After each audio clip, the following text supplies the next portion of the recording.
Joining us now, we really appreciate it, the Democratic member of the Foreign Relations Committee, Senator Tim Kaine. I know we have a lot of different issues to talk to you about today, but let's start there with your reaction to the takedown of al-Zawahiri. Well, great to be with you guys, and very, very good news, and it sends a lesson. I mean, this is a guy who has basically been, living a shadow life in safe houses for 20 years trying to avoid the U.S., but he couldn't. We are very patient people, and if you plot an attack against us, there's no place in this world that you can wait us out. Great intel. I was listening to the discussion. Obviously, some important tips that led us to Zawahiri. But then, even after we had the information about where he lived, the care that was used in planning an operation to minimize civilian casualties in the middle of a crowded Kabul was most impressive. So, as a member of the Armed Services and Foreign Relations Committee with an awful lot of Virginia scar tissue because of the attack of 9/11 on the Pentagon and others who died over the 20 years serving in Iraq and Afghanistan, it was very, very good news to hear this last night. Senator, a lot of veterans are also, a lot of Virginians are also vets in urgent need of health care. John Lemire and I were just curious what the Republicans in the Senate have been doing over the past couple of weeks. They've bizarrely enough taken a pro-Beijing, anti-vet position on two bills that, my gosh, I would think 90% of Americans would support. You look at that radicalism, the radicalism of opposing universal background checks that 90% of Americans support, the radicalism of passing legislation on state levels that force 10-year-old rape victims to cross state lines because they're afraid that they're going to be compelled to have a forced birth of their rapist's baby. What's going on with the Republican Party? It seems that even those who claim to be anti-Trump or quietly anti-Trump are now taking the most extreme pro-Beijing anti-vet positions. Well, Joe, I was listening to that segment that you had with Jonathan, and, just to take two of the items you mentioned, this Republican switcheroo where they voted for veterans' health care to provide care to our Iraq and Afghan war vets who suffered because of these burn pits.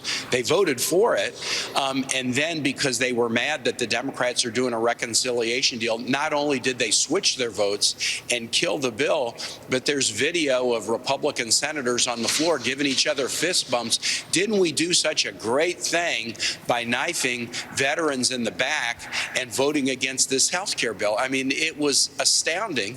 And then the second point that you mentioned, post-Dobbs America is now an America where a 10-year-old has to get smuggled across state lines to get an abortion, to terminate a pregnancy because of a rape.